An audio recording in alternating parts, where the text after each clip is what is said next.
With 30 bucks to work with, I choose this low-profile keyboard, Logitech Pebble Keys 2K380S. This is the keyboard that truly redefines what you can get for this price, especially if you juggle multiple devices. In my testing, the standout feature was its ability to switch seamlessly between my laptop, tablet, and phone with just the tap of a button. The typing experience is remarkably quiet, which my office mates appreciated, and the low-profile design is comfortable for long sessions without a wrist rest.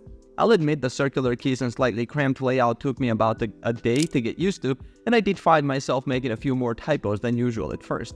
It also lacks backlighting, which is a trade-off at this price. Ultimately, this is the perfect keyboard for a student, a frequent traveler, or anyone who works across multiple screens and wants a single portable board to do it all. Logitech K400 Plus. The K400 Plus isn't trying to be the best typing experience. It's built for pure convenience, and it absolutely nails the job. I use this primarily to control my home theater PC, and having a keyboard with a built-in trackpad on my lap is a game changer for couch-based browsing. You don't get the satisfying feel of a premium keyboard. The keys are a bit mushy, and the all-plastic build has some flex. You can also connect via a USB dongle, so there's no Bluetooth for connecting to a tablet or phone.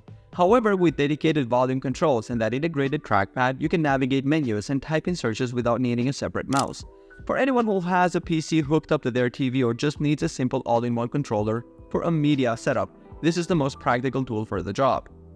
If it were my 30 bucks, I would buy the Logitech Pebble Keys 2K380S because its versatile multi-device Bluetooth connectivity is more valuable for my daily productivity than the K400's media-focused trackpad.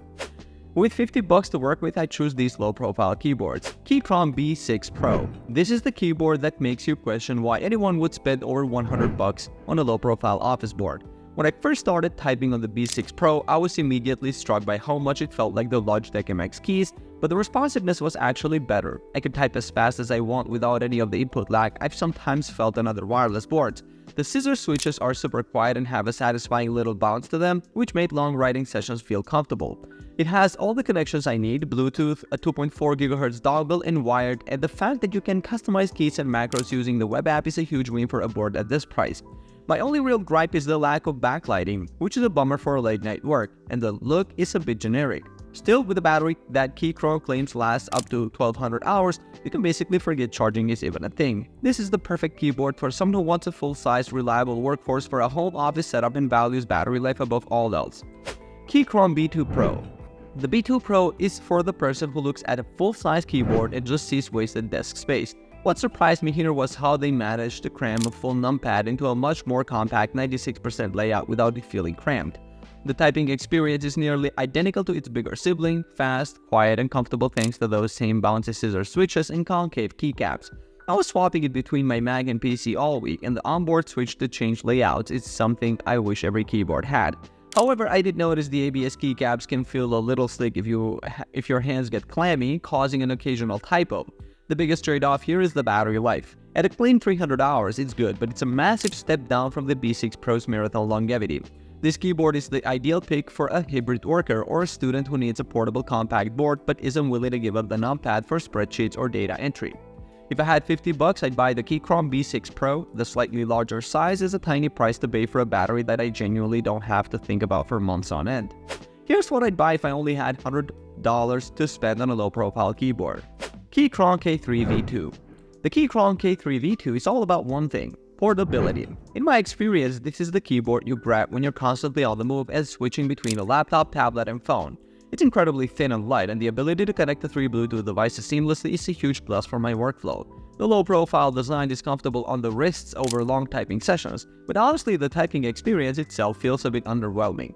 I tested the optical brown switches, and they felt a bit dull and lacked that satisfying snap I look for. The ABS keycaps also get shiny pretty quickly, which cheapens the feel. It's a workhorse for sure, but it lacks the premium feel and deep customization you get from other boards since there's no companion software for remapping keys. It's the perfect keyboard for a professional who needs a reliable multi-device board for travel and values function over a high-end typing experience. NeoFi Kick 75. This one completely surprised me with its personality. The NeoFi Kick 75 is an experience right out of the box with a cool retro-transparent case that throws me back to my old gaming consoles. But it's not just about looks. This is one of the best sounding low-profile boards I've ever put my hands on, thanks to layers of sound dampening foam that gives it this really satisfying muted talk. The typing feel is just sublime, smooth, consistent, and an absolute joy for long coding or writing sessions. While it's marketed with a kit to convert it to a high-profile board, I've found that to be a complicated gimmick most people won't use.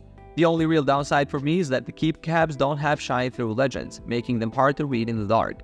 This keyboard is for the enthusiast who wants an incredible typing feel and a unique aesthetic without having to do any mods themselves.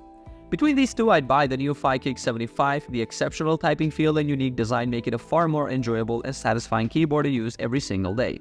If I had $150 to spend, these would be my top low-profile keyboard choices. Low-Free Flow 84. This one is all about the feel. It's the mechanical keyboard I'd imagine Apple would design if they went back to making real keyboards. The moment I unboxed it, the all-aluminum body felt incredibly solid and premium, way more than you'd expect at this price. Typing on it is a unique experience. The gasket-mounted design gives it a soft, almost bouncy feedback that's surprisingly quiet and smooth, especially with the linear ghost switches. It's just so satisfying for long typing sessions. However, it's not perfect. The lack of software means you can't remap any keys, which is a big miss for me. And while it's portable, the battery life is just okay at around 40 hours. I found myself needing to charge it weekly. This is for the person who values an exceptional, almost boutique typing feel and a minimalist premium build over deep customization. Logitech MX Keys S. The MX Keys S is the undisputed champion of productivity in the low-profile world. It's my go-to recommendation for anyone juggling multiple devices and operating systems. What I love is how seamlessly it works. The dual-labeled back and Windows keys and automatic OS detection just remove all the friction. The typing experience is reminiscent of a high-end laptop with concave keycaps that cradle your fingertips and minimize typos, which I definitely noticed during hectic workdays. It's incredibly quiet, making it perfect for an office. My main gripe though is the build. It's solid plastic, but it just doesn't feel as premium as the aluminum on the Low-Free. The backlighting is also pretty dim and uninspiring. This keyboard is for the ultimate multitasker, that person who needs smart, reliable software features and flawless multi-device switching for their workflow. If I had to spend my own $150, I would buy the Low-Free Flow 84 because the superior typing feel and premium build quality make it a genuine joy to use every single day, even with its flaws. If I only had $200 to spend, these are the low-profile keyboards I'd buy. NeoFi Air 75 V3. The NeoFi Air 75 V3 is the keyboard that finally fixed the hollow, plasticky sound that plagued a lot of earlier low-profile models. I've been using it for a few weeks and the first thing that struck me was the sound. It has this deep, creamy acoustic that's just addictive to type on. It feels both fast and responsive, especially on its 2.4 GHz connection, and I've had zero input lag or delay issues. The build is a smart mix of an aluminum top case with a plastic bottom which keeps it light but sturdy enough for travel. It's incredibly portable and the rubber feet are cleverly designed to sit perfectly over a MacBook keyboard, which is a lifesaver when I'm working on a train or plane. My only real gripe is that while it sounds great out of the box with the standard linear switches, NeoFi doesn't offer more switch options from the factory. Still, it's hot swappable, so you can always mod it later. For me, this is the perfect keyboard for someone who needs a top-tier portable typing experience without sacrificing sound and feel. Low-Free Flow 2. The Low-Free Flow 2 is all about that premium typing feel. It's genuinely one of the most comfortable low-profile boards I've ever put my hands on. The all-aluminum body gives it a satisfying heft and a rock-solid feel on the desk. The silent switches are a standout feature. They deliver a crisp, satisfying feedback without making a racket, which has been great for working in shared spaces. However, I have to talk about the asymmetrical design and the touch bar on the side. Personally, I found it a bit gimmicky and not as practical as a simple physical knob. It's also known to be less efficient on battery compared to the competition. While the typing experience itself is arguably best in class, the design choices hold it back from being a perfect all-rounder. This keyboard is for the typing purist who prioritizes comfort and a quiet premium feel above all else and isn't bothered by the quirky side touch bar. If I had to spend my own $200, I'd buy the NeoFi Air 75 V3 because it offers a more practical and well-rounded package with better connectivity, portability, and a refined sound, even if the Low-Free Flow 2 narrowly wins on pure typing feel. Alright guys, thanks for watching. I hope this video helped you pick the best low-profile keyboards for you. If you have any questions, drop a comment below. Links to all of these products mentioned in this video will be in the description. Alright, peace out.